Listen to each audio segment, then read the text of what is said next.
Hello students, welcome to class 11th।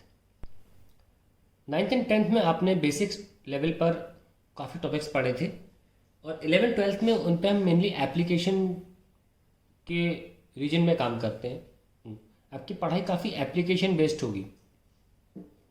अब आप सिर्फ लॉज ऑफ मोशन में 3 लॉज पढ़ के आप एग्ज़ाम नहीं देंगे, बट कि उन लॉज ऑफ मोशन को रियल लाइफ सिचुएशन में अप्लाई भी करना सीखेंगे। वर्क एनर्जी पावर की, काइनेमेटिक्स यानी कि मोशन की या ग्रेविटेशन की रियल लाइफ सिचुएशन को समझेंगे और भी कुछ एडिशनल नए टॉपिक आपकी 11th में इंट्रोड्यूस होंगे। लेकिन वो ऑब्वियसली लेटर पीरियड में इंट्रोड्यूस होंगे। स्टार्टिंग में आपको चैप्टर्स के नाम वही मिलेंगे जो 9th और 10th में आपने देखे थे, पर वो काफ़ी डिफरेंट और काफ़ी वास्ट होंगे in comparison to your previous classes. So it is a message to all the students as well as more important to the parents. Do not expect the same kind of marks, the same kind of performance from your children, and I'm asking the students also. Do not expect the same kind of performance from yourself. You will have to change your way of studying completely. 360-degree turnaround. Now you cannot just depend on your NCRT. And NCRT is not going to be easy. Remember that out of all the books you are going to use, NCRT is going to be proved to be the most difficult book. और आप directly इसको solve नहीं कर पाएंगे। No, NCERT को दो तरीके से देखा जा सकता है।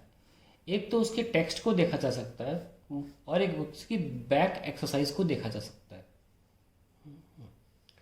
टेक्स्ट अलग है, बैक एक्सरसाइज के क्वेश्चन अलग है। बैक एक्सरसाइज के क्वेश्चंस के काफ़ी सॉल्यूशंस, मोस्टली क्वेश्चंस जो होते हैं वो टेक्स्ट के अलावा टेक्स्ट से एक्स्ट्रा होते हैं। आपको उन एक्सरसाइज को करने के लिए अंदर कई बार मटेरियल नहीं मिलेगा। इनको सॉल्व करना ही आपकी फर्दर अंडरस्टैंडिंग को क्रिएट करता है चैप्टर की, और ये सॉल्व नहीं होते हैं आसानी से। इसलिए मेरा अपना ये कहना है कि आप टीचर जो पढ़ा रहे हैं, मैं भी पढ़ा ही रहा हूँ यहाँ पे, उसमें बहुत ध्यान से यहाँ पे पढ़ें और उसके बाद आप एक्सरसाइज को करने की कोशिश करें। पर ये बिल्कुल ना सोचें कि टेक्स्ट पढ़ लेंगे तो एक्सरसाइज हो जाएगी। टेक्स्ट प्लस एक्सरसाइज मिला के बनते हैं content for your 11th। This is the way NCERT is going to be is actually written for 11th and 12th। Now before we start with your 11th class syllabus, we have a vast syllabus to cover in these 11 and 10 months, and that syllabus contains 10 units in overall, in which the first unit is units and measurement. Physical world भी बोलते हैं, इसमें एक chapter physical world नाम से भी है। और एक है इसमें डायमेंशनल एनालिसिस। इसी यूनिट के अंदर ये टॉपिक्स पाए जाते हैं। डायमेंशनल एनालिसिस, एरर एनालिसिस, ये सब टॉपिक्स इस चैप्टर के अंदर आपको यूनिट में मिलेंगे। ना ये यूनिट जो है वो इतनी टफ नहीं है, ये आसानी से स्टूडेंट्स को समझ में आ जाती है। और ये एक और डेंजर जोन होता है जो बच्चों को लगता है ये बहुत आसान क्लास है, लेकिन आगे जब बढ़ेंगे तो आपको महसूस होगा कि ये काफ़ी अलग है 9th 10th के पैटर्न से। दूसरी बात, मैं आपसे बिल्कुल नहीं कह रहा कि कठिन है, मैं आपसे ये तो बिल्कुल ही नहीं कह रहा हूँ कि आसान है।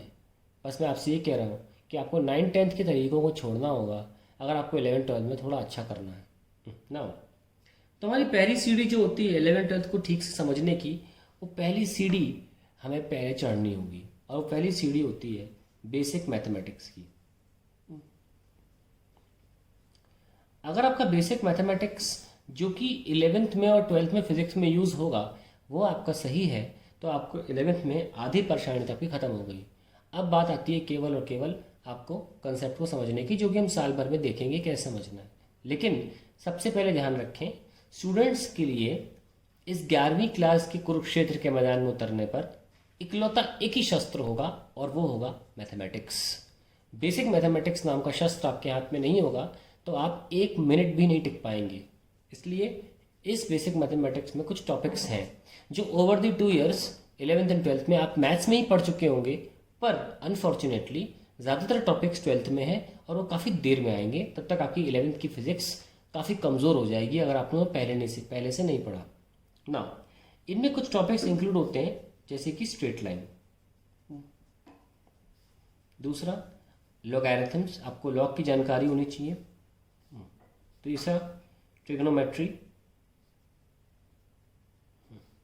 चौथा डिफरेंशिएशन, पांचवा इंटीग्रेशन, छठा फंक्शंस। ये फंक्शंस हम पहले ले लेंगे, वो तो मैं किसी ऑर्डर में नहीं लिख रहा हूँ। फंक्शन हमको ट्रिग्नोमेट्री के बाद या ट्रिग्नोमेट्री के पहले लेना होगा, before differentiation integration starts. And seventh inverse trigonometry. तो ये 7 टॉपिक्स हमने कंप्लीट करने होंगे, जिसके बाद ही हम फिजिक्स में एक कदम भी आगे बढ़ सकते हैं। तो आई होप मोटा मोटा आपको मेरी सारी बातें क्लियर हो गई होंगी कि एनसीईआरटी कैसे फॉलो करनी है। एनसीईआरटी सिर्फ text is not going to be enough, exercise पीछे की टेक्स्ट के अलावा की चीज़ होती है और आपको उसके सोल्यूशन टेक्स्ट में अक्सर नहीं मिलेंगे क्योंकि वह अलग चीज़ है। दूसरी बात, पहली यूनिट आसान है, उसमें बेसिक मैथमेटिक्स की रिक्वायरमेंट नहीं होगी आपको, लेकिन दूसरी यूनिट से आपको आसानी होगी। आपको इन टॉपिक्स को इस्तेमाल करना ही करना होगा। इसलिए मैंने आपको पहली यूनिट का नाम लिखवा दिया, क्योंकि अगर आप कहीं पहली यूनिट को पढ़ रहे हैं किसी किताब से, आपको लगेगा अरे क्यों पढ़ाया जा रहा है, फ़ायदा नहीं, क्योंकि इस यूनिट में इनका कोई यूज़ नहीं है। So I always called this unit as unit 0, which has to come before the first unit. We call it basic mathematics और मैथमेटिकल फिजिक्स